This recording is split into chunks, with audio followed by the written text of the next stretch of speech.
วัสดีครับส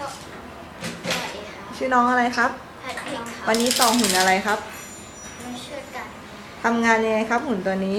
ถ้ากดพาสเซนเซอร์แล้วมาช่วยกันจะยิงครับไหนลองเล่นให้ดูหน่อยครับ